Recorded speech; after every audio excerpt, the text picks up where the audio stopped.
파리의 미슐랭 스타 레스토랑 주방에서 절규가 터져나왔습니다. 이게 뭐야? 설탕이 왜 들어가 있어? 짠맛도 이상하고 너 정신없어? 헤드셰프 앙투안이 제가 만든 베아르네즈 소스를 맛보더니 얼굴이 새빨갛게 달아올랐어요. 저는 당황해서 다시 소스를 만들어봤지만 이것도 엉망이야. 너 오늘 미쳤어? 이슐랭 스타 레스토랑에서 이딴 실수를. 사실 저에게는 절망적인 비밀이 있었어요. 그날 아침부터 갑자기 모든 음식의 맛이 사라져버린 거였습니다. 설탕도, 소금도, 심지어 레몬의 신맛조차 느낄 수 없었어요. 됐어. 오늘은 집에 가. 내일까지 내 정신 똑바로 차려와. 앙투안이 소스팬을 바닥에 내던지며 소리쳤을 때 저는 깨달았어요. 요리사가 미각을 잃는다는 것은 음악가가 청력을 잃는 것과 같다는 거려. 그렇게 절망에 빠진 저는 무작정 한국행 비행기에 몸을 맡겼습니다. 그리고 서울의 작은 찻집에서 기적이 일어났어요. 한 남자가 우린 생강차를 마신 순간 3개월 만에 처음으로 맛이 느껴진 거예요. 눈물이 왈칵 쏟아지며 떨리는 목소리로 말했습니다. 이거 맛이 느껴져요. 하지만 이 기적 같은 만남도 운명의 장난처럼 시험에 들었어요. 과연 저는 잃어버린 미각과 예상치 못한 사랑, 두 마리 토끼를 모두 잡을 수 있을까요? 잠깐, 여러분 그거 아시죠? 여러분의 구독, 좋아요, 알림 설정은 저에게 가장 큰 선물입니다. 클릭 한 번으로 제게 큰 힘을 주시길 바라요. 저는 파리에서 미슐랭 3스타 레스토랑의 수셰프였지만 지금은 서울에서 한국 전통차와 프랑스 요리를 결합한 레스토랑을 운영하고 있어요. 어떻게 이런 일이 일어났냐고요? 모든 건 제가 미각을 잃었던 그때부터 시작되었습니다. 제 이름은 클레어 드리에예요. 29살에 파리 16구에 위치한 미슐랭 3스타 레스토랑 르 자르댕 누아에서 수셰프로 일했습니다. 누구나 부러워할 만한 자리였죠. 하지만 그 자리에 오르기까지의 과정은 정말 험난했어요. 저희 집은 프랑스 남부 보르도 근처의 작은 마을에서 와인 수입업을 하는 중산층 가정이었습니다. 아버지 피에르는 소규모이지만 정직하게 사업을 해오셨고 어머니 이사벨은 전업주부로 저의 요리 꿈을 누구보다 지지해 주셨어요. 어릴 때부터 할머니와 함께 부엌에서 시간을 보내며 자연스럽게 요리에 빠져들었는데 16살 때 파리의 명문 요리학교에 진학하겠다고 선언했을 때도 부모님은 흔쾌히 지원해 주셨습니다. 파리 생활은 녹록하지 않았어요. 몽파르나스의 작은 원룸에서 혼자 살며 새벽 5시에 일어나 학교에 가고 오후에는 근처 비스트로에서 아르바이트를 했습니다. 부모님이 학비와 생활비를 대부분 지원해 주셨지만 파리의 물가는 상상 이상이었거든요. 요리학교 동기들 대부분이 부유한 집안 출신이었던 반면 저는 항상 돈을 아껴 써야 했어요. 졸업 후 여러 레스토랑에서 경험을 쌓았습니다. 처음에는 설거지부터 시작해서 야채 써는 일, 소스 만들기까지 모든 걸 배웠어요. 특히 리옹의 한 작은 레스토랑에서 일할 때는 정말 힘들었습니다. 헤드셰프가 완벽주의자여서 조금이라도 실수하면 큰 소리로 꾸짖었거든요. 하지만 그곳에서 진짜 프랑스 요리의 기본기를 탄탄히 다질 수 있었어요. 25살에 드디어 파리로 돌아와 르 자르댕 누아에 들어갔습니다. 미슐랭 3스타 레스토랑이라는 꿈의 무대였죠. 처음에는 막내 요리사로 시작했지만 저의 열정과 실력을 인정받아 빠르게 승진할 수 있었어요. 특히 소스 만들기에 재능이 있다는 평가를 받았는데 전통적인 프랑스 기법에 제만의 창의적인 터치를 더하는 스타일이 인상적이라고 했습니다. 하지만 수셰프가 된 후부터 문제가 시작됐어요. 하루 18시간씩 일하는 것이 당연해졌고 완벽한 요리를 만들어야 한다는 압박감이 점점 커졌습니다. 매년 올해에 떠오르는 셰프 후보에 오르지만 항상 2등이었어요. 첫 해에는 아직 경험이 부족하다. 둘째 해에는 창의성이 아쉽다.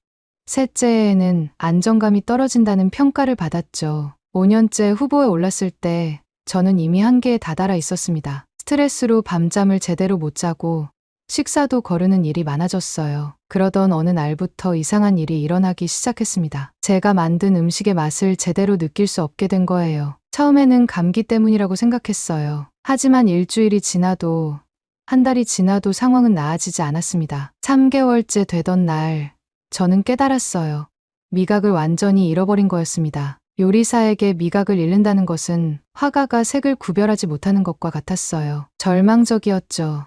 동료들에게는 이 사실을 숨겼습니다. 미각을 잃은 요리사라는 것이 알려지면 경력이 끝장날 테니까요. 대신 다른 사람들의 반응을 보고 레시피를 정확히 따라가며 버텨냈어요. 하지만 점점 실수가 늘어갔습니다. 결정적인 사건은 지난달에 일어났어요. 그날은 파리 시장과 그의 일행이 방문하는 중요한 날이었습니다. 제가 담당한 스프에 소금을 너무 많이 넣어버린 거예요. 평소라면 절대 일어나지 않을 실수였죠. 시장님이 한 숟가락 드시고는 얼굴을 찡그리셨고 분위기는 순식간에 얼어붙었습니다. 헤드셰프인 알랭이 저를 따로 불렀어요. 클레어, 최근 내 컨디션이 이상해. 2주 동안 휴가를 가져라. 돌아와서도 이런 식이면 그만두는 게 좋겠다. 그의 표정은 진지했고 저는 더 이상 변명할 수 없었습니다. 그날 밤 몽파르나스의 제 작은 아파트로 돌아와 거울 앞에 서서 제 모습을 바라봤어요. 언제부턴가 볼이 푹 꺼지고 눈가에 다크서클이 짙어져 있었습니다. 29살인데 마치 30 중반처럼 보였어요. 이러다가는 정말로 모든 걸 잃을 것 같았습니다. 이런 상황에서 더욱 괴로웠던 건 부모님에 대한 죄책감이었어요. 저희 가족은 제 꿈을 위해 모든 걸 투자하셨거든요. 요리학교 학비만 해도 연간 2만 유로가 넘었고 파리에서의 생활비까지 합치면 엄청난 금액이었습니다. 아버지는 자신의 와인 사업 수익을 거의 다 제 교육비에 쏟아부으셨어요. 그런데 이제 와서 미각을 잃어 요리를 할 수 없다고 말할 수는 없었습니다. 그 순간 문득 예전에 파리 3구의 한 아시아 레스토랑에서 먹었던 한국 음식이 떠올랐어요. 그때 느꼈던 강렬하면서도 깊은 맛이 아직도 기억에 남아 있었거든요. 그리고 대학 시절 동양 철학 수업에서 들었던 교수님 말씀도 생각났습니다. 동양에서는 음식을 단순한 영양 공급이 아니라 몸과 마음의 치유로 본다. 특히 차 문화가 발달한 나라들에서는 맛이 감정과 직결된다고 믿는다. 그때는 그냥 흘려들었던 이야기였는데 미각을 잃고 나니 다르게 다가왔어요. 인터넷을 찾아보니 한국의 전통차 문화와 약선 요리에 대한 글들이 눈에 띄었습니다. 혹시 서양 의학으로 해결되지 않는 문제를 동양의 지혜로 풀 수 있을까 하는 희미한 희망이 생겼죠. 왜인지 모르게 요리의 근본을 찾고 싶다는 생각이 들었습니다. 부모님께 전화를 드렸어요. 아빠, 엄마, 잠시 휴식이 필요할 것 같아요. 한국으로 여행을 갔다 올게요. 어머니는 걱정스러운 목소리로 괜찮니? 혹시 무슨 일 있었니?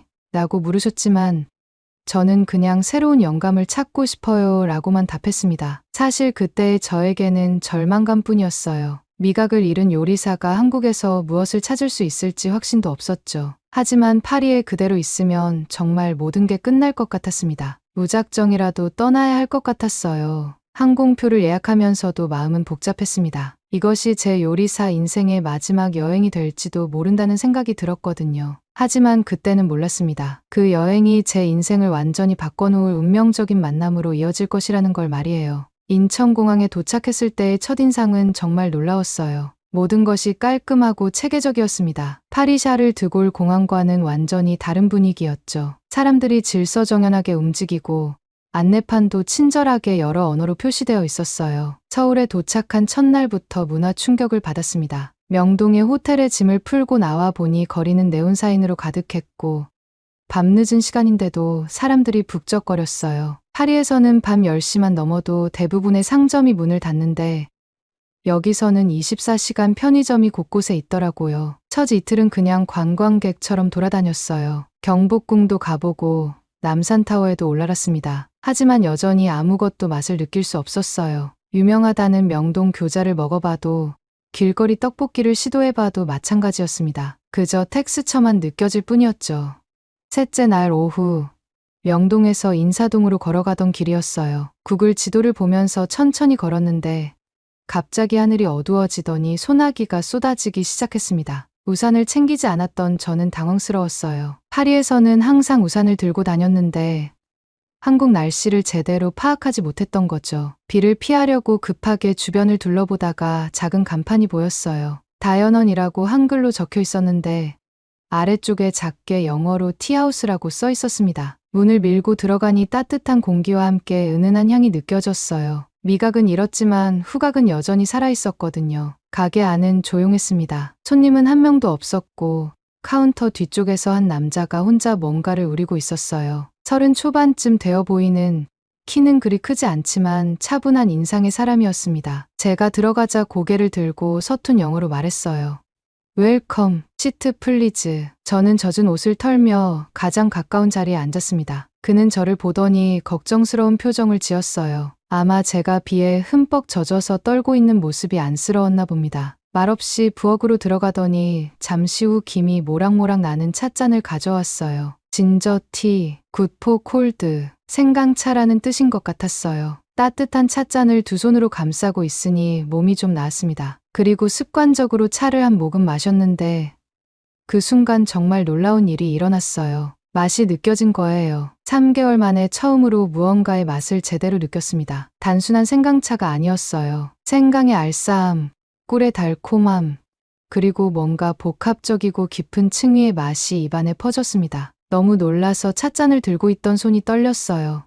이거, 맛이 느껴져요. 어떻게 된 건가요? 눈물이 나올 뻔했습니다. 그 남자는 제 반응을 보고 놀란 듯 했지만 언어가 통하지 않아서 뭐라고 말해야 할지 모르는 것 같았어요. 그래서 저는 스마트폰을 꺼내 번역 앱을 켰습니다. 저는 3개월 동안 아무 맛도 느낄 수 없었어요. 그런데 이 차를 마시니까 맛이 느껴져요.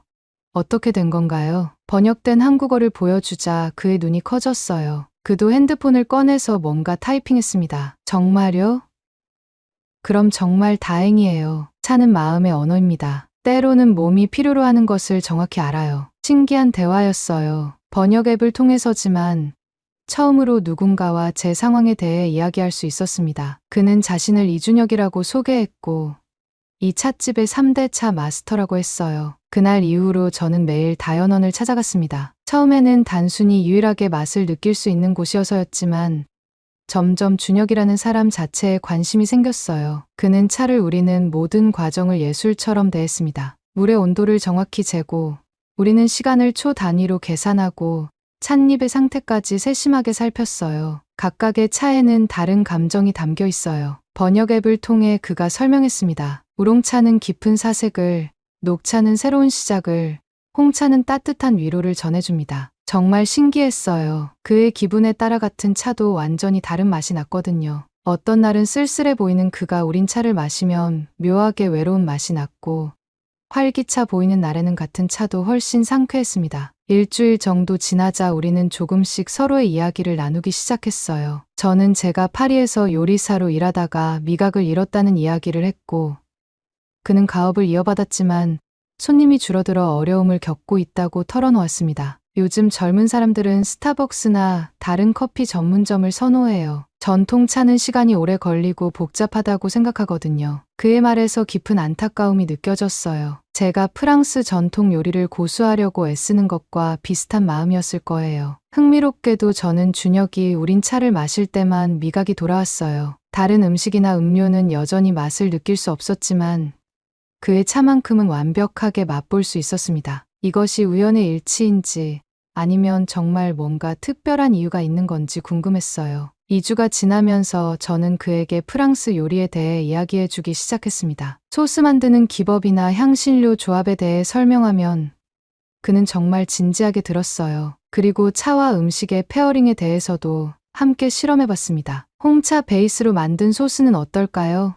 어느 날 제가 제안했어요. 고기 요리에 어울릴 것 같은데요. 준혁은 눈을 반짝이며 여러 가지 차를 가져왔습니다. 우리는 작은 부엌에서 차를 우려내어 소스를 만들어 봤어요. 놀랍게도 정말 훌륭한 맛이 났습니다. 차의 타닌 성분이 고기의 기름기를 중화시켜주면서도 깊은 풍미를 더해줬거든요. 한 달이 지나자 제 미각이 서서히 회복되기 시작했어요. 처음에는 준혁의 차만 맛볼 수 있었는데 이제는 다른 음식들도 조금씩 느낄 수 있게 되었습니다. 완전하지는 않았지만 희망이 보였어요. 여기서 더 배우고 싶어요. 비자를 연장할 생각이에요. 어느 날 저는 준혁에게 말했습니다. 그가 환하게 웃으며 고개를 끄덕였어요. 그 순간 저는 정말 행복했습니다. 파리에서 느껴보지 못했던 평온함과 기쁨이었어요. 하지만 그날 밤 모든 것을 바꿔놓을 전화가 걸려왔습니다. 어머니의 목소리는 떨리고 있었어요. 클레어, 미안해. 아빠 사업이 완전히 망했어. 코로나 때문에 거래처들이 다 부도나면서 집까지 담보로 잡혀 있어서 3개월 안에 큰 돈을 마련하지 못하면 집을 잃을 수도 있어. 세상이 무너지는 것 같았습니다. 그런데 파리에서 연락이 왔어. 르시엘 블레라는 고급 레스토랑에서 특별 계약직으로 6개월만 일해달라고 하는데 월급이 8,000유로야. 제발, 클레어. 어머니의 목소리가 점점 작아졌어요. 저는 핸드폰을 든 채로 얼어붙었습니다. 막 찾기 시작한 행복이 한순간에 사라져 버렸어요. 그날 밤 잠을 이룰 수 없었어요. 어머니의 목소리가 계속 귓가에 맴돌았습니다. 8,000유로라는 월급은 정말 큰 돈이었거든요. 6개월이면 가족의 빚을 상당 부분 갚을 수 있는 금액이었어요. 하지만 지금 떠나면 준혁과의 관계는 어떻게 될까요?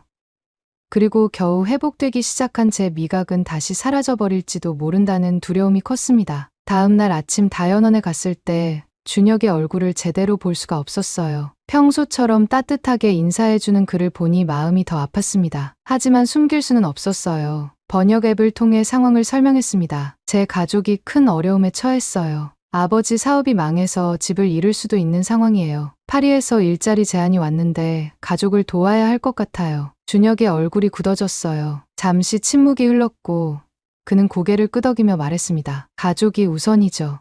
가세요. 그의 목소리는 담담했지만 눈에는 깊은 상처가 보였어요. 저도 모르게 눈물이 흘렀습니다. 제가 원하는 건 이게 아니었는데 어쩔 수 없는 상황이었어요. 일주일 안에 결정해야 해요. 제가 말했습니다. 이해해요. 하지만 시간이 너무 짧네요. 준혁이 쓸쓸하게 웃었어요. 그 일주일은 정말 지옥 같았습니다. 매일 다현원에 갔지만 분위기는 예전 같지 않았어요. 준혁은 여전히 친절했지만 뭔가 거리감이 느껴졌습니다. 그리고 가장 무서웠던 건 제 미각이 다시 흐릿해지기 시작했다는 거예요. 스트레스 때문인지 준혁이 우린 차조차도 맛이 제대로 느껴지지 않았습니다. 처음에는 복합적이고 깊었던 맛이 점점 단조로워졌어요. 이틀째는 절반 정도만 느껴졌고 사흘째는 거의 물 같았습니다. 왜 이래요?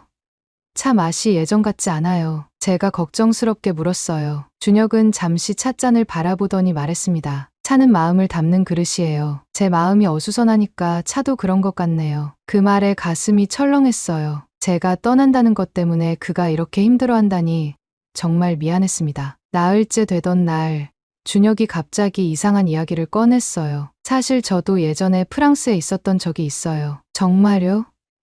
언제요? 10년 전쯤 파리 요리학교에 다녔어요. 차 문화를 접목한 새로운 요리를 배우고 싶어서요. 저는 깜짝 놀랐습니다. 준혁이 프랑스에 있었다니 처음 듣는 이야기였어요. 그런데 1년 만에 돌아왔어요. 그의 목소리가 어두워졌습니다. 사람들이 아시아인인 저를 이상하게 봤거든요. 전통차를 가르쳐 달라고 하면서도 진짜로는 관심이 없었어요. 그냥 이국적인 것에 대한 호기심 뿐이었죠. 그래서 서양인들은 결국 떠난다고 생각하시는 거예요. 준혁이 고개를 끄덕였어요. 어려우면 떠나는 거죠. 당신도 마찬가지고요. 그 말이 가슴에 꽂혔습니다. 저도 어쩔 수 없어요. 가족을 버릴 수는 없잖아요. 알아요. 그래서 더 아픈 거죠. 그날 밤 호텔로 돌아와 거울을 봤어요. 일주일 사이에 또 야위어 보였습니다. 이렇게 괴로워하는 것 자체가 답인 것 같았어요. 가족을 위해 희생하는 것이 맞다고 스스로를 다독였습니다. 엿새째, 저는 결국 결정을 내렸어요. 부모님께 전화해서 파리로 돌아가겠다고 말씀드렸습니다. 어머니는 안도의 한숨을 쉬시며 고마워, 클레어. 내가 없으면 우리 가족은 정말 어떻게 될 뻔했어 라고 하셨어요. 마지막 날 다현원에 갔을 때 준혁은 특별한 차를 준비해뒀어요. 제가 처음 왔던 날 마셨던 생강차였습니다. 이거 마시고 가세요. 마지막이니까요. 차를 한 모금 마시는데 놀랍게도 맛이 선명하게 느껴졌어요. 첫날처럼 복합적이고 따뜻한 맛이었습니다. 눈물이 왈칵 쏟아졌어요. 미안해요. 정말 미안해요. 하지만 가족을 포기할 수는 없어요. 준혁은 조용히 고개를 끄덕였습니다.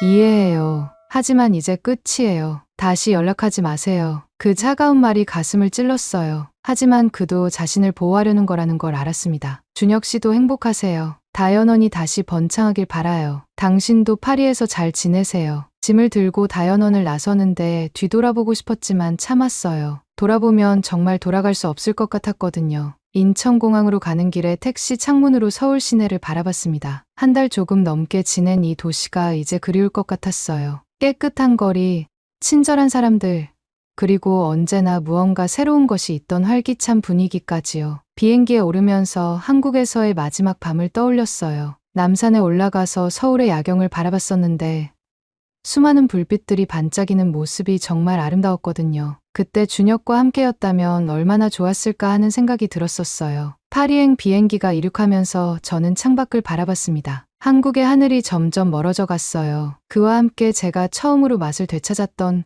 그 기적 같은 순간들도 함께 사라져가는 것 같았습니다. 비행기 안에서 10시간 넘게 울었어요. 승무원이 걱정스럽게 물어볼 정도였습니다.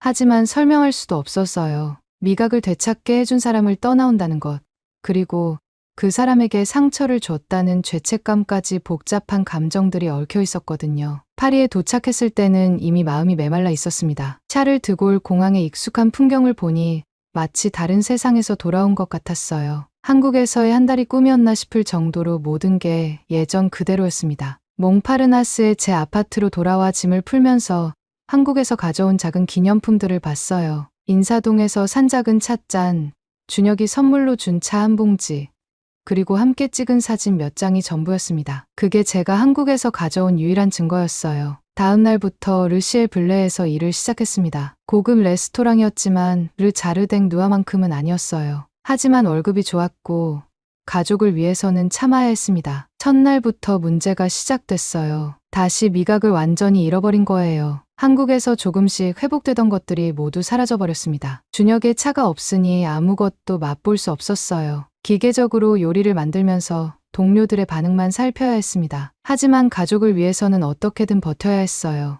매달 8,000유로씩 벌어서 고향으로 보내면서 부모님의 빚을 조금씩 갚아나갔습니다. 그게 제가 할 수 있는 유일한 일이었어요. 파리에서의 3개월이 지나면서 일상은 점점 무미건조해졌어요. 매일 똑같은 시간에 일어나서 지하철을 타고 레스토랑에 가서 맛을 느낄 수 없는 요리를 만들고 집에 돌아와서 가족에게 안부 전화를 드리는 것이 전부였습니다. 동료들은 제가 실력이 좋다고 칭찬해줬지만 정작 저는 제가 무엇을 만들고 있는지조차 제대로 알 수 없었어요. 파리의 일상이 다시 익숙해질수록 한국에서의 시간이 더욱 그리워졌습니다. 세느강을 걸으면서도 청계천이 떠올랐고 몽마르트르 언덕에 올라가면 남산타워가 생각났어요. 특히 파리의 찻집들을 지날 때마다 다연원이 간절히 그리웠습니다. 화려하고 비싼 파리의 티살롱들과는 완전히 다른 소박하지만 따뜻했던 그 공간이요. 어느 날 저녁 퇴근길에 몽파르나스 역 근처 서점에서 우연히 한국 요리책을 발견했습니다. 전통차와 함께하는 한국의 맛이라는 제목이었어요. 책을 펼쳐보니 익숙한 사진들이 나왔습니다. 다연원과 비슷한 찻집들,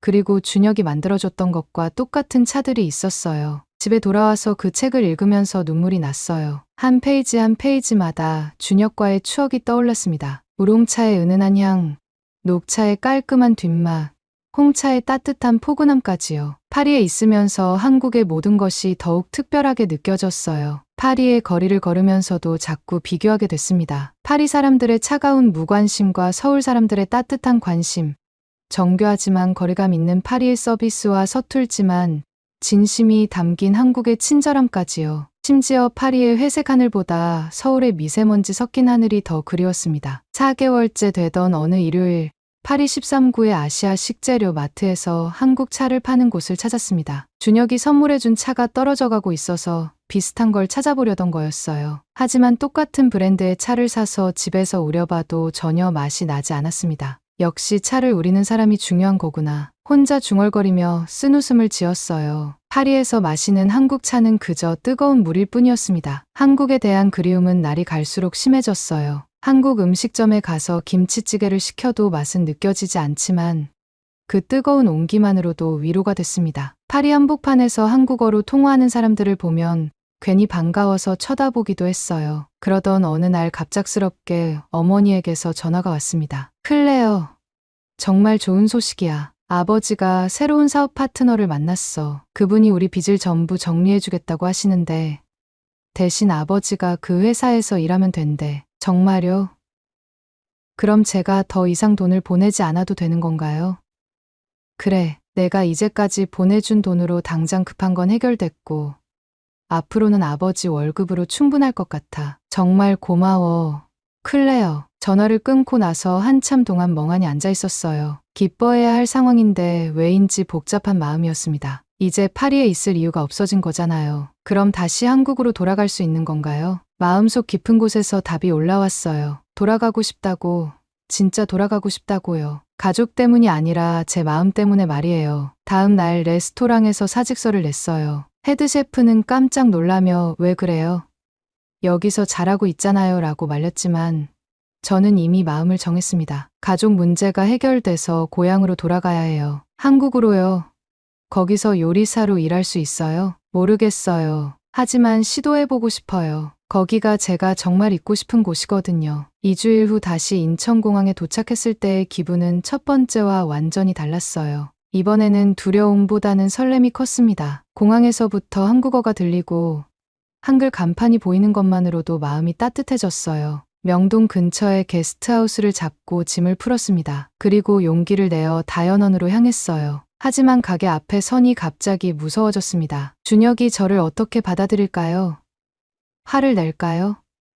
아니면 차갑게 대할까요? 문을 밀고 들어가니 가게 안은 예전과 달랐어요. 손님이 꽤 많이 있었습니다. 젊은 커플부터 중년 부부까지 다양한 사람들이 차를 마시며 대화를 나누고 있었어요. 분위기도 훨씬 활기차 보였습니다. 준혁은 카운터에서 차를 우리고 있었는데 제가 들어오는 것을 보더니 갑자기 눈이 커졌어요. 우리고 있던 차를 급하게 내려놓고 저를 향해 걸어왔습니다. 클레어. 정말 클레어예요. 예상과 완전히 달랐어요. 화가 난 기색도 차가운 표정도 아니었습니다. 오히려 놀라면서도 기뻐하는 것 같았어요. 네, 돌아왔어요. 언제 온 거예요? 왜 미리 연락하지 않았어요?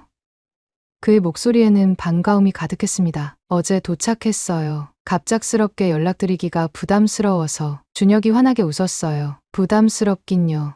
얼마나 기다렸는데요. 기다렸다고요? 당연하죠. 매일 기다렸어요. 언젠가는 꼭 돌아올 거라고 믿었거든요. 그 말에 가슴이 뜨거워졌어요. 준혁이 저를 원망하거나 미워하지 않았다는 게 믿기지 않았습니다. 다른 손님들 때문에 제대로 이야기할 수는 없었지만 준혁은 틈날 때마다 저에게 와서 안부를 물었어요. 파리에서 어떻게 지냈는지, 언제까지 있을 건지, 이번에는 정말 한국에 남을 건지 궁금해했습니다. 마지막 손님이 나간 후 준혁이 생강차 한 잔을 가져와서 제 앞에 놓았습니다. 처음 만났던 날과 똑같은 차였어요. 마셔보세요. 조심스럽게 한 모금 마셨는데 놀랍게도 맛이 선명하게 느껴졌어요. 생강의 매운맛, 꿀의 단맛, 그리고 뭔가 따뜻하고 포근한 느낌까지 모든 게 완벽했습니다. 맛있어요. 정말 맛있어요. 눈물이 핑 돌았어요. 다행이에요. 사실 걱정했거든요. 혹시 다시 맛을 못 느끼면 어떡하나 하고요. 저도 걱정했어요. 파리에서는 아무 차도 맛이 안 났거든요. 준혁이 제 맞은편에 앉으며 말했어요. 정말 돌아온 거예요. 이번에는 떠나지 않을 거예요. 네, 가족 문제도 해결됐고 무엇보다 제가 정말 여기 있고 싶어요. 파리에 있는 내내 한국이 그리웠어요. 아니, 정확히는 이곳이 당신이 그리웠어요. 준혁의 눈이 반짝였어요. 저도 그랬어요. 매일 당신을 기다렸어요. 문이 열릴 때마다 혹시 당신일까 하고 기대했거든요. 미안해요. 그때 떠나면서 상처를 줘서. 이제 그런 이야기는 하지 말아요. 이해해요. 가족이 우선이었으니까요. 오히려 돌아와줘서 고마워요. 정말 화나지 않았어요? 처음에는 화났죠. 하지만 시간이 지나면서 생각해보니 당신도 어쩔 수 없었던 것 같더라고요. 그리고 솔직히 말하면 준혁이 잠시 망설이더니 계속했어요. 당신을 사랑하고 있었거든요. 가슴이 쿵 하고 뛰었어요. 정말요? 네, 당신이 떠나고 나서야 깨달았어요. 단순히 손님으로 좋아했던 게 아니라 정말 사랑하고 있었다는 거요. 저도 더 이상 숨길 수 없었어요. 저도요. 저도 당신을 사랑해요. 파리에 있는 내내 당신 생각뿐이었어요. 준혁이 제 손을 잡았어요. 따뜻하고 부드러운 손이었습니다. 그럼 이제 정말 새로 시작해볼까요? 연인으로요. 네, 정말 새로 시작해봐요. 그날 밤 준혁은 가게 문을 닫고 저와 함께 한강에 갔어요. 야경을 바라보며 앞으로의 계획에 대해 이야기했습니다. 저는 한국에서 요리사 자격을 따고 준혁과 함께 차와 음식을 결합한 새로운 메뉴를 개발하고 싶다고 했어요. 좋은 생각이에요. 사실 손님들이 늘어난 것도 당신이 제안해준 차 베이스 디저트 때문이거든요. 정말요? 네, 당신이 떠나고 나서 혼자 연구해봤는데 반응이 정말 좋더라고요. 젊은 손님들이 많이 와요. 그제서야 가게에 손님이 많았던 이유를 알 수 있었어요. 제가 없는 동안에도 준혁은 우리가 함께 시도했던 것들을 계속 발전시켜왔던 거였습니다. 앞으로는 함께 해봐요. 둘이 합치면 더 멋진 일들을 할 수 있을 거예요. 준혁이 고개를 끄덕이며 저를 꼭 안아줬어요. 한강에서 불어오는 바람이 차가웠지만 전혀 춥지 않았습니다. 오히려 마음이 뜨거워졌어요. 사랑해요. 클레어, 저도 사랑해요. 준혁, 그날부터 저희는 본격적으로 새로운 메뉴 개발에 들어갔어요. 제가 파리에서 배운 프랑스 요리 기법과 준혁의 전통차 지식을 결합해서 정말 독특한 퓨전 요리들을 만들어냈습니다. 얼그레이로 만든 크림 소스, 우롱차 베이스의 마리네이드, 녹차 파우더가 들어간 마카롱까지요. 한국 요리사 자격증을 따기 위해 공부하는 것도 쉽지 않았어요. 한국어로 된 요리 용어들을 외우고 한국 전통 조리법을 익히는 게 생각보다 어려웠거든요. 하지만 준혁이 옆에서 도와주니까 금세 실력이 늘었습니다. 김치를 넣은 키쉬는 어때요? 어느 날 제가 제안했어요. 오, 흥미로운데요. 김치의 신맛과 치즈의 고소함이 잘 어울릴 것 같아요. 우리는 밤늦게까지 부엌에서 실험을 했어요. 김치 키쉬, 된장 카라멜, 고추장 글레이즈까지 정말 다양한 시도를 해봤습니다. 실패작도 많았지만 그 과정 자체가 즐거웠어요. 석 달 후 드디어 다연원의 새로운 메뉴가 완성됐습니다. 동서양의 만남이라는 컨셉으로 차와 디저트, 그리고 간단한 브런치 메뉴까지 갖춘 복합 카페로 변신한 거예요. 오픈 첫날부터 줄이 길게 섰습니다. 우와, 이 녹차 티라미수 정말 신기해요. 젊은 여자 손님이 감탄했어요. 홍차 크림 파스타도 색다르네요. 처음 먹어보는 맛이에요. 남자친구도 맞장구 쳤습니다. SNS에서도 화제가 되기 시작했어요. 인사동 숨은 맛집, 퓨전의 새로운 경지 같은 리뷰들이 올라왔고 점점 더 많은 사람들이 찾아왔습니다. 하지만 가장 기뻤던 건 제 미각이 완전히 회복됐다는 거예요. 이제는 준혁이 우린 차뿐만 아니라